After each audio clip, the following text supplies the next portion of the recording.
Donc, analyse des pratiques. Alors, le titre de ma webconférence, c'est l'analyse des pratiques en général, et notamment des pratiques professionnelles. Et après, je vais me focaliser sur un des outils de l'analyse des pratiques, qui est ce qu'on appelle l'entretien d'explicitation. Donc, avec deux grands objectifs et qui vont vous être expliqués en résumé par Pierre Vermersch lui-même. Donc, je vais commencer par vous montrer la petite vidéo de Pierre Vermersch. Je l'envoie et on en reparle. Je la lance. C'est parti.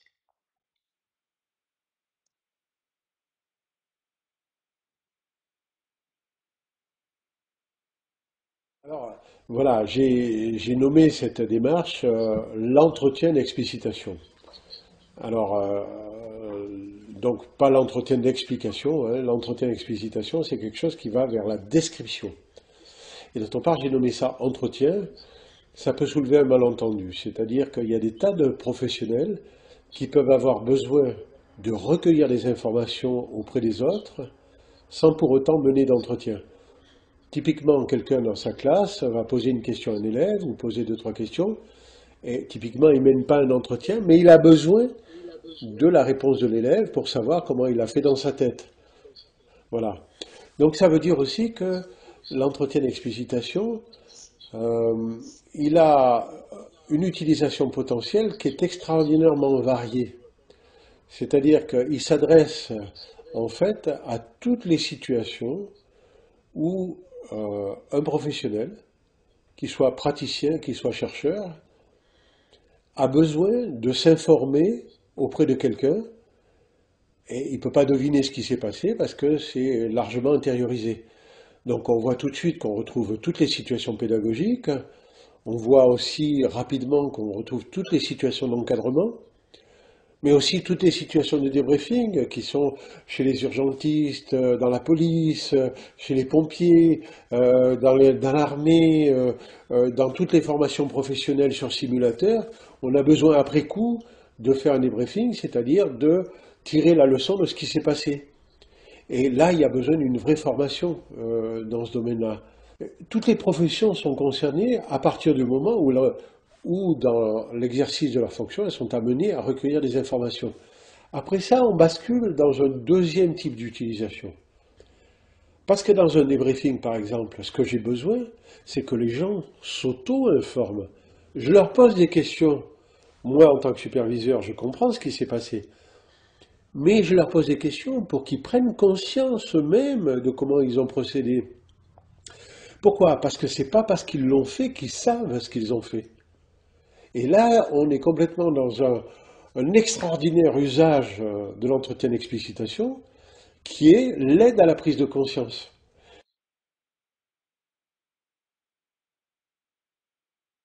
Voilà, donc j'espère que j'ai pu lire rapidement que certains, malheureusement, n'ont pas une connexion suffisante pour avoir certains malentendus ou voire vus. Donc, pour ceux qui ne l'auraient pas vu, on entendait Pierre Vermeer chez une vidéo que vous pouvez retrouver sur Internet qui expliquait sa propre démarche, que je résume ici en deux buts essentiels. C'est le premier, c'est effectivement d'utiliser des techniques de communication qui vont aider une autre personne à s'auto-informer. Ça part du principe en fait, il y en a toujours plus dans l'action que ce qu'on peut en dire, et que finalement, quelqu'un peut très bien, comme le disait Piaget, avoir une forme de réussite en pratique, mais sans avoir la totale compréhension de la réussite de son action en pensée. Donc c'est vraiment un des outils de l'entraîneur, du formateur ou de toute personne qui a besoin de faire prendre conscience à l'autre de ce qu'il a fait quand il l'a fait. Le deuxième grand objectif, c'est de m'informer moi, en fait, en tant que formateur, de ce que l'autre a fait, euh, parce que, par définition, je ne suis pas l'autre. C'est pas moi qui ai fait, c'est mon stagiaire, c'est mon élève, et j'ai besoin, pour justement, de nouveau, mieux le guider, de savoir qu'est-ce qui se passe chez lui, du point de vue de son apprentissage, du point de vue de son apprentissage dans son ensemble. Donc voilà les deux buts de l'explicitation. Comme vous l'avez entendu, pour ceux qui ont eu la chance d'entendre Pierre Vermersch, les objectifs sont assez faciles à comprendre, mais ça ne va pas de soi dans notre communication ordinaire. Et on va le voir par la suite. Voilà, c'est pour ça que je vous parle des différents points de vue, parce que dans l'entretien d'explicitation, enfin, ou dans la communication en général, on peut différencier trois points de vue. Le premier, c'est ce qu'on appelle le point de vue en première personne, et c'est ce qu'on va demander à l'autre en tant qu'enseignant ou formateur, ce qu'on va demander à son élève, c'est ce qu'il a vécu selon lui, c'est-à-dire ce que j'ai vécu selon moi. Donc c'est inciter finalement les personnes à s'exprimer selon elles. Alors c'est pas simple parce qu'on n'est pas habitué à parler de soi et en première personne, mais c'est un vrai levier de communication pour l'analyse des pratiques. Le deuxième point de vue, c'est celui qu'on appelle le point de vue en deuxième personne. Donc là, c'est celui qui, je parle moi selon moi là en ce moment, et puis je donne la personne à l'autre, et vu de chez moi, c'est celui qui a vécu les choses selon lui. Donc ça, c'est ce que j'entends lorsque j'écoute quelqu'un s'exprimer et que je lui donne la personne. Je l'invite lui à parler selon lui, et moi, je suis conscient que c'est lui qui parle de lui. Et enfin, le troisième point de vue, c'est ce qu'a vécu l'autre ou ce qu'il a vécu selon moi. Donc là, c'est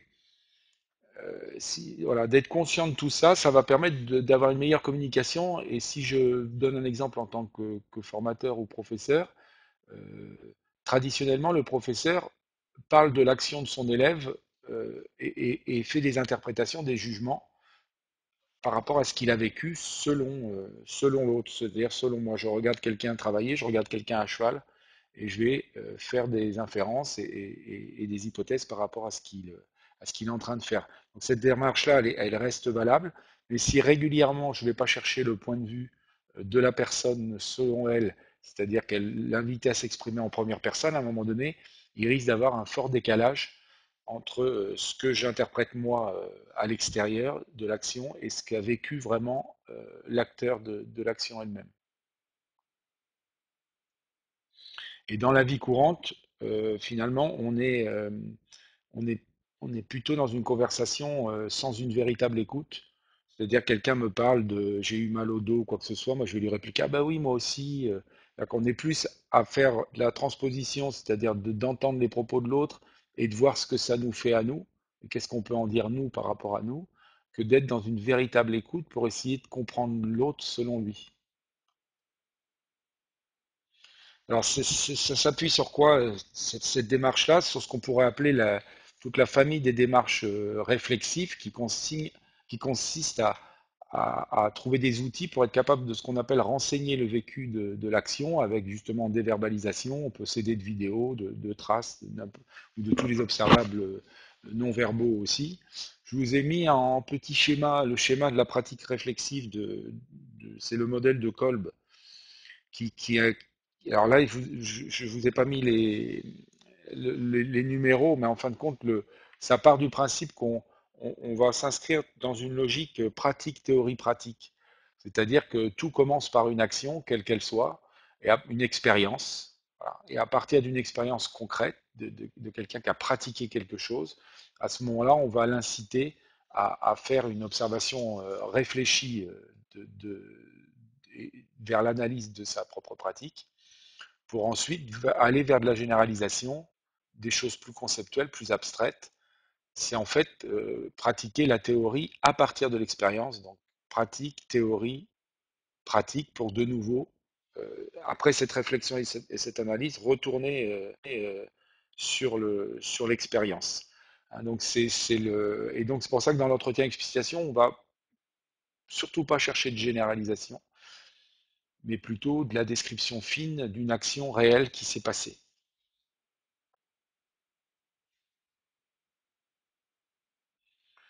Ça s'appuie également sur la théorie des différents niveaux de conscience d'Husserl. Donc Husserl, c'était un philosophe du XXe siècle et qui en fait s'est rendu compte que ça rejoint un peu ce que disait Piaget. Il y a une conscience réfléchie qui est une conscience qui est, qui est nécessaire à l'action et qui peut apparaître également dans la réflexion sur l'action.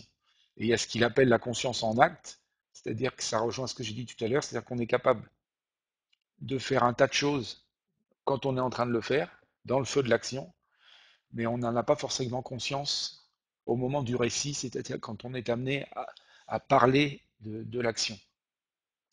Donc c'est voilà, c'est le principe de l'entretien d'explicitation ou de toutes les questions qui vont dans ce sens-là, c'est d'arriver à faire passer un maximum de conscience en acte à une conscience réfléchie pour justement y voir plus clair, débriefer sur l'action et quand on revient à l'expérience, quand on revient à l'action, on y arrive avec des idées plus claires et des choses un peu réactualisées.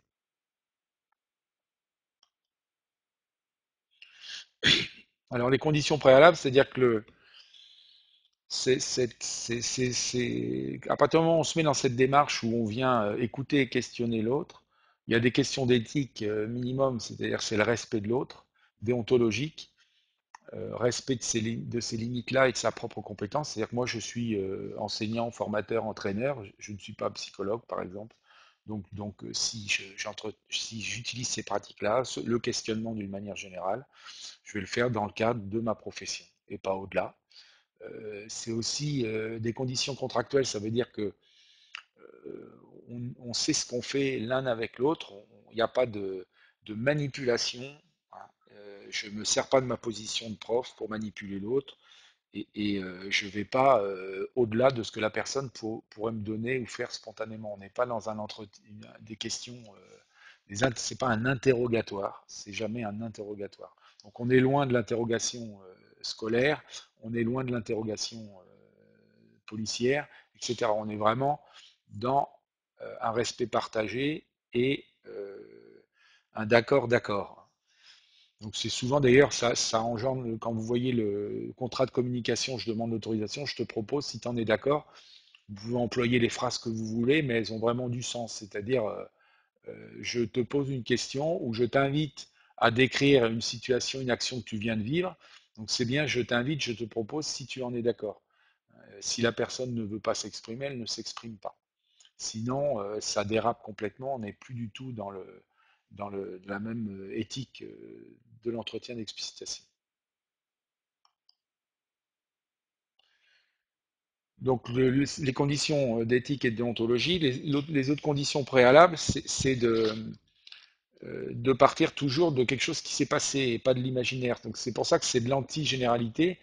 Je donne souvent les exemples si là, dans le cas de véritables questions et d'entretien, si j'ai un cavalier de Solopsac, par exemple, qui s'exprime devant moi et qui me dit j'ai des problèmes sur les verdicaux en général, je ne vais pas pouvoir être dans une logique d'entretien d'explicitation. On pourra discuter, on pourra théoriser d'entrée de jeu, mais je ne pourrai pas partir de l'expérience. En revanche, s'il me parle d'un moment précis qu'il a vécu à tel endroit, dans un contexte précis, à ce moment-là, on pourra commencer à utiliser les outils de l'explicitation. Donc, c'est pas de l'imaginaire non plus. Euh, Là, je pourrais vous demander d'imaginer de penser à une main, par exemple. Donc, si vous jouez le jeu et que vous fermez les yeux, vous allez peut-être être soit avec de l'imaginaire, soit avec des mains du passé. Mais voilà, pour qu'on puisse travailler, il faudrait qu'on ait une situation singulière. Et on part en fait de ce qu'on appelle la mémoire évocative, c'est-à-dire qu'en gros, on invite la personne à se replonger dans ses sensations du moment, au moment où elle était en train d'agir.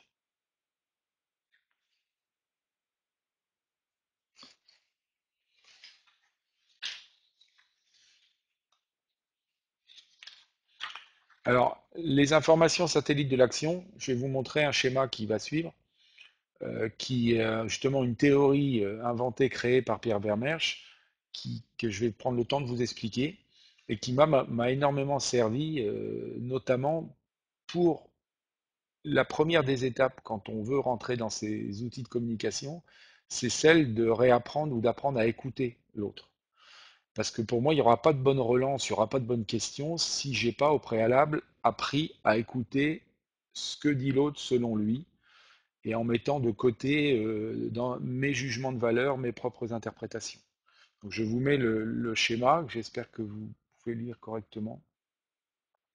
Donc vous avez en jaune le A de, de- d'action.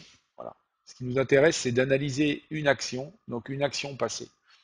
Et en quelque sorte, la ligne horizontale, c'est en quelque sorte la ligne du temps. Donc une action, et là, on invitera la personne à parler en première personne. Quand elle parlera en première personne, c'est-à-dire avec le jeu, on pourra supposer qu'elle est en train de nous décrire quelque chose qu'elle était en train de faire. À gauche du A, il y a le S de savoir, c'est-à-dire qu'on considère que une action elle est toujours précédée d'une forme de savoir. Donc c'est savoir, savoir-faire, savoir-être.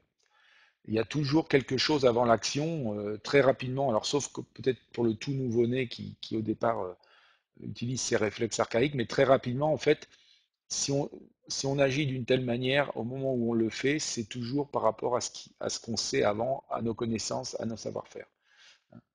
Et donc ça peut être intéressant d'écouter si quelqu'un est en train de parler de l'action à proprement parler, ou si il fait référence à des choses qui se sont passées avant, et à nous d'écouter, de savoir où est-ce que ça se situe dans le temps. Donc je peux demander à quelqu'un de me parler de sa reprise de dressage, par exemple, et à un moment donné, s'il peut être amené à me dire, bah oui, il s'est passé ça la veille, il s'est passé ça à la détente, donc là, il sera plutôt dans les savoirs antérieurs. Voilà. Toujours sur la ligne du temps, une action, elle est toujours orientée vers un but. C'est d'ailleurs ce que la personne voulait faire au moment où elle le faisait. Donc là, ce qui est intéressant, c'est d'entendre si, lorsque quelqu'un s'exprime sur une action, il exprime effectivement des buts. Et sinon, on peut le relancer assez facilement sur c'était quoi ton objectif à ce moment-là. Et ce qui est intéressant dans les pratiques d'explicitation, c'est souvent de voir la différence en fait sur les buts qu'on a pu exprimer même avant l'action par rapport à nos expériences. On a décidé de faire ci ou faire ça. Et les buts qui sont même établis à l'avance, qu'on retrouve dans les fiches PEDA ou des choses comme ça par exemple. Et en fait, ce qui s'est vraiment passé dans l'action elle-même. Donc c'est pas rare, grâce à l'explicitation, de déceler en fait des buts annoncés à l'avance qui ne sont pas forcément ceux qui ont été atteints dans le cours de l'action. Donc ça reste intéressant de questionner quelqu'un sur à n'importe quel moment où ça nous paraît utile pour lui ou pour nous sur c'était quoi ton intention à ce moment-là, c'était quoi ton objectif, c'était quoi ton but.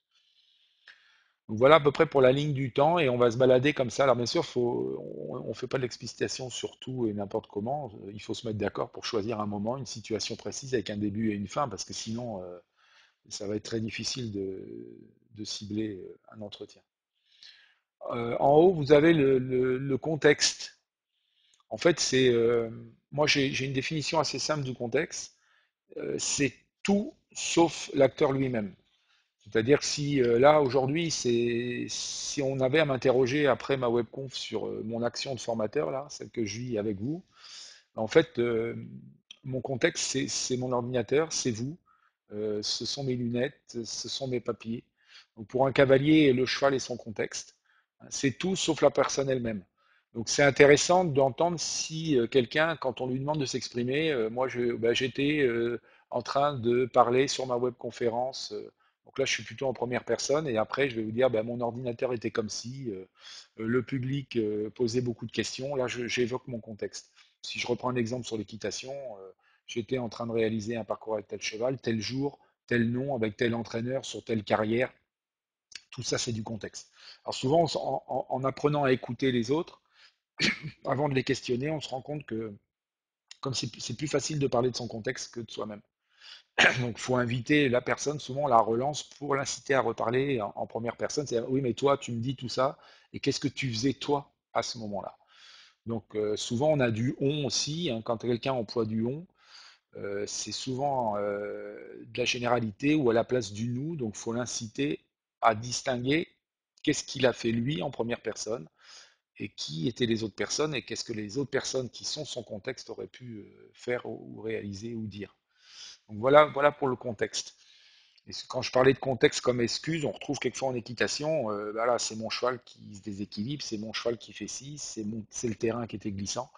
Donc là, c'est des exemples où finalement je décris ma pratique, mais uniquement en me référant au contexte. Donc là, c'est important pour moi en tant qu'entraîneur ou formateur d'entendre si tout ça c'est équilibré pour bien comprendre l'action et si la personne n'est pas en train de s'exprimer que sur son contexte.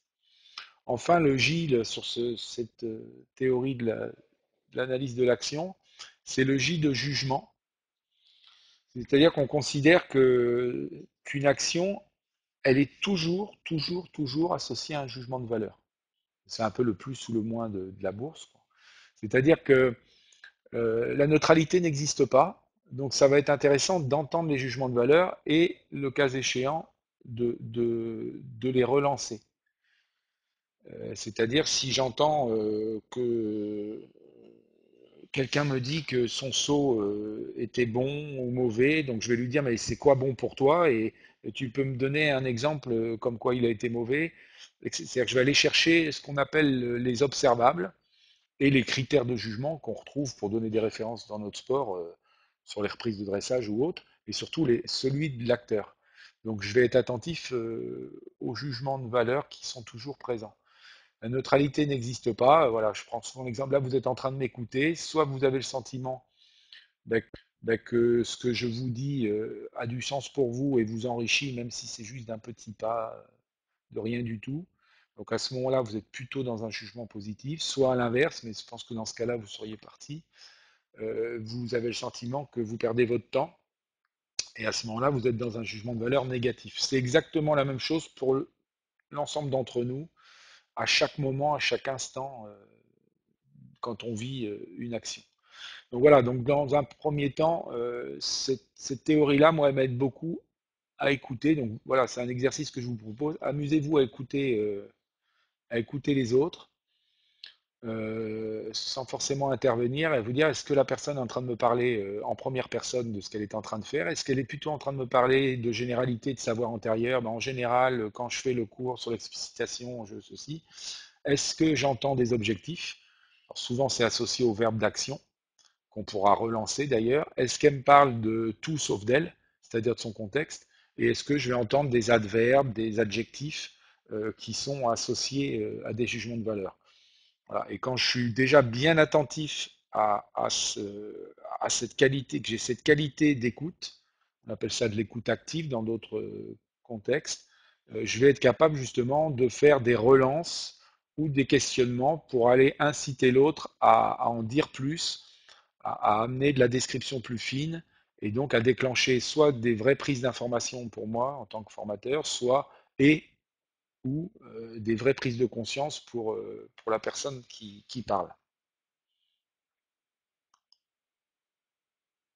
Alors, l'entretien à proprement parler, comme vous l'avez entendu, ceux qui ont eu la chance d'entendre Pierre Vermersch, ça s'appelle entretien, quelquefois ça en est un, notamment quand il est formel, soit en formation, soit notamment dans ce que vous connaissez peut-être dans les évaluations, les certifications, les jurys d'examen. Vermeersch précise bien que en fait, on se sert des techniques d'entretien, on peut s'en servir dans les questions de tous les jours en tant que formateur, que prof ou n'importe quel professionnel. Ça, c'est pas forcément entretien, deux points. J'invite quelqu'un à s'asseoir en face de moi et puis ça dure un quart d'heure ou une demi-heure, pas du tout. Ça peut être une question au cours d'une séance, deux questions. Ce qui est important en tant que prof, c'est de savoir justement euh, d'alterner entre des postures de questionnement comme ça, ouvertes, où on va chercher l'information, où on fait prendre conscience, et puis d'autres postures beaucoup plus traditionnelles de guidage, de transmetteur, où là on reprend sa casquette de prof et on donne l'information. Et mieux on connaît comment l'autre apprend et ce qui s'est passé chez celui qui a agi, plus je suis capable à ce moment-là d'amener avec précision du guidage et quelque chose de plus directif. Donc là, qu'est-ce que je rappelle dans cette diapo-là, c'est que forcément, ça va de soi, mais à partir du moment où je décide de mettre dans une posture d'écoute et d'explicitation, il faut que je commence par laisser la parole, quoi, et laisser parler.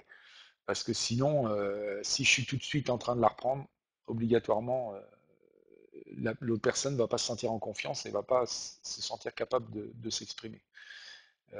Là, quand je parle de donner la parole, quelle que soit la nature du discours, c'est pour signifier que vous allez très très très souvent tomber sur des personnes, comme beaucoup d'entre nous, qui ont été formatées à l'école, parce que le système est comme ça, à s'exprimer pour répondre à des questions du prof. C'est-à-dire souvent on est plus habitué avec le parcours scolaire qu'on a eu à prendre la parole, à verbaliser pour répondre à des connaissances qu'on croit que le prof attend de nous, quoi. Et c'est souvent ça dans les interrogations et c'est souvent ça dans la communication scolaire et quelquefois malheureusement dans la vie professionnelle aussi.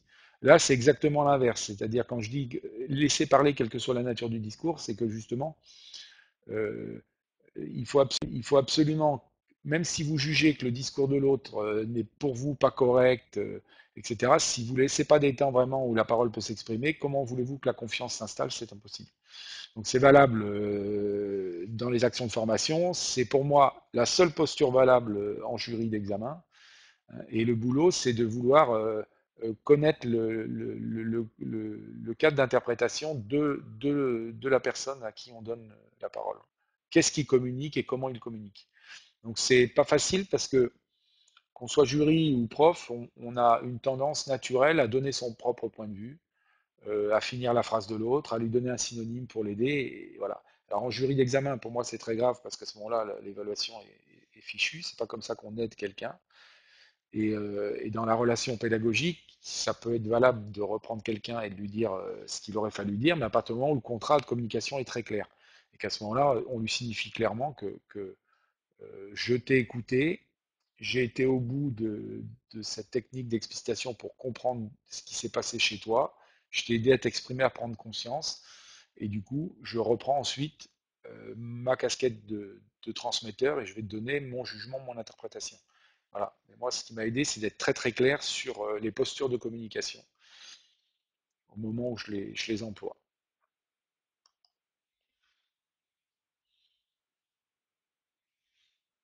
Ah, attendez, j'ai fait une erreur là, je suis revenu. Je sais pas ce que vous voyez à l'écran, mais c'était pas le but de revenir au début. Donc je redéfile, je suis désolé.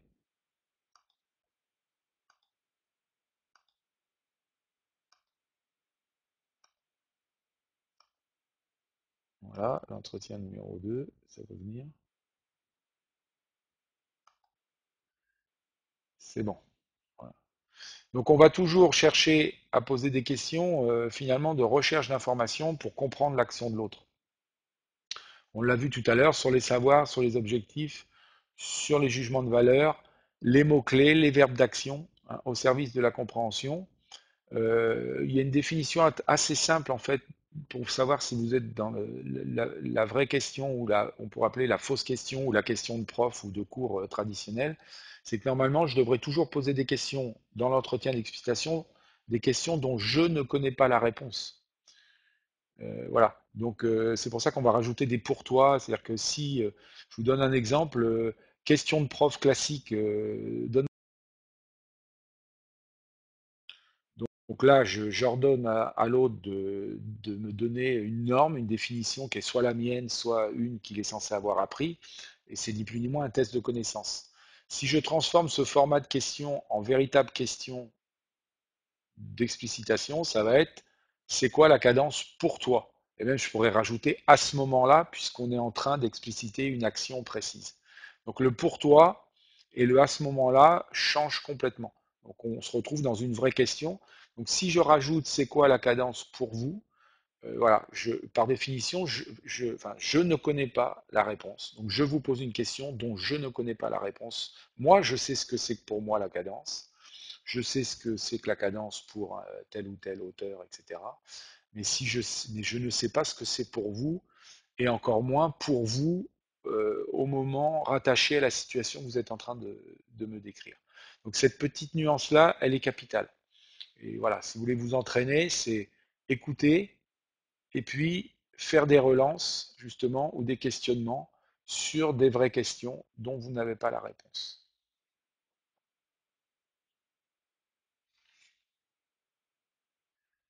Donc,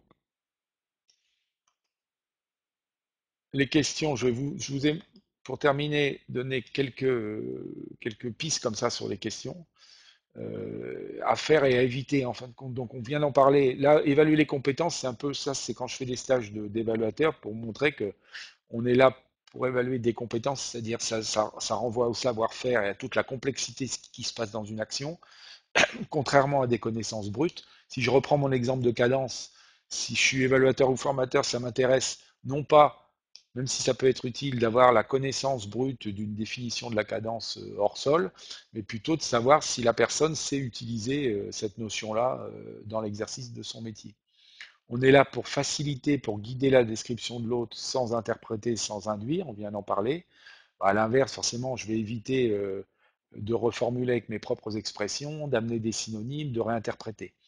Sauf si je sors de cette posture-là et que je reprends une posture de prof, mais de manière claire et précise.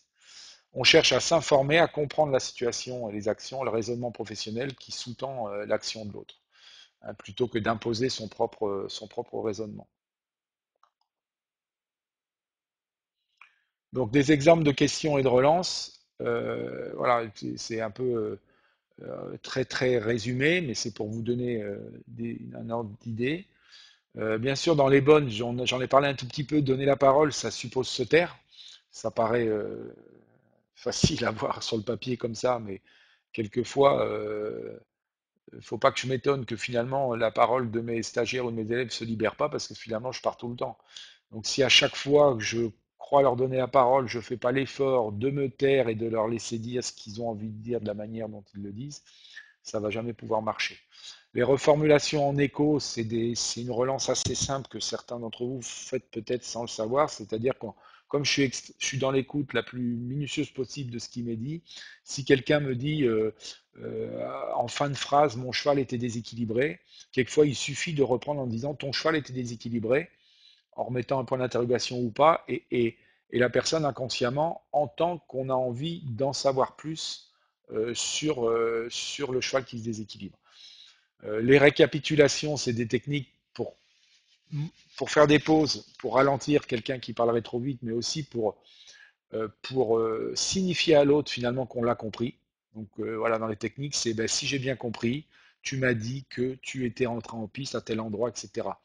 Et le petit mot dans les récapitulations, les petits mots si j'ai bien compris ou dis-moi si je me trompe sont très importants parce que ça laisse toujours penser à l'autre qu'on n'est pas là pour raconter ce qu'il a fait selon nous, mais qu'on essaye de résumer ce qu'il a fait selon lui. Et c'est pour ça que ces petits mots-là maintiennent un bon contrat de communication et de confiance. Bien sûr, un des objectifs principaux de l'explicitation, c'est de décrire l'action. Donc, on va beaucoup se balader sur la ligne du temps. Et quand tu faisais ça, et pendant que, à partir de ce qu'on a écouté, les critères, ça rejoint ce que je vous ai dit sur les jugements de valeur. À quoi tu sais ou à quoi tu reconnais que ton cheval était déséquilibré, que ton saut était bon, que ton appuyé était mal fait, etc. Beaucoup de relance sur les verbes d'action. Donc, ça consiste en quoi pour toi des notions ou des verbes d'action, la cadence, l'équilibre, l'activité, etc. À quoi tu étais attentif, ça renvoie aux objectifs, ou c'était quoi ton objectif, ou aux sensations également. Voilà, et on retrouve. Voilà, bon, on remplace plutôt les pourquoi par des qu'est-ce qui s'est passé à ce moment-là. C'est pas que le pourquoi est une mauvaise question, mais ça peut vite déboucher sur quelqu'un qui explique et qui se justifie. Donc voilà, après tout dépend du contexte, mais les questions fermées, elles sont utiles par moment pour vraiment. Mais encore faut-il être conscient qu'on pose une question fermée. Une question fermée, c'est quand la personne peut répondre par oui ou par non. Donc, si je veux savoir comment vous allez et que je vous dis tu vas bien, voilà, que vous me répondiez oui ou non, malheureusement, comme je voulais en savoir plus, je vais être obligé de vous reposer une question ouverte derrière pour savoir comment tu vas. Voilà, c'est pareil pour un gamin qui rentre de l'école à qui on dit ça s'est bien passé, oui. Mais donc, pareil, comme je pose une question fermée, mais j'avais l'intention plutôt d'ouvrir la discussion et d'en savoir un peu plus. Donc, ça peut être intéressant déjà en première étape aussi d'être conscient. Par contre, si je veux savoir combien il y avait de tapis rouges dans la sellerie, ou est-ce que un tel était présent, Voilà, ça c'est tout à fait justifié parce que je pose une question fermée, mais consciemment pour obtenir une réponse très concrète, très, très binaire. Voilà. Éviter les synonymes, c'est-à-dire de reformuler ce qu'a dit l'autre pour reprendre tout selon soi-même.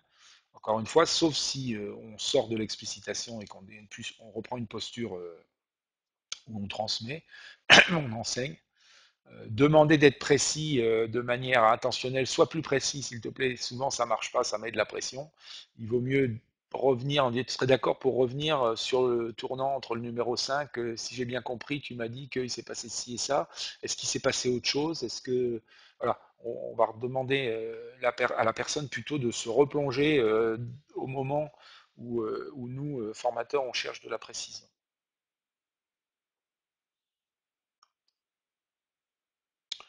Voilà, donc j'ai- je vous ai présenté de manière un peu théorique, donc ça mérite forcément tout ce que je viens de raconter là de passer par l'expérimentation.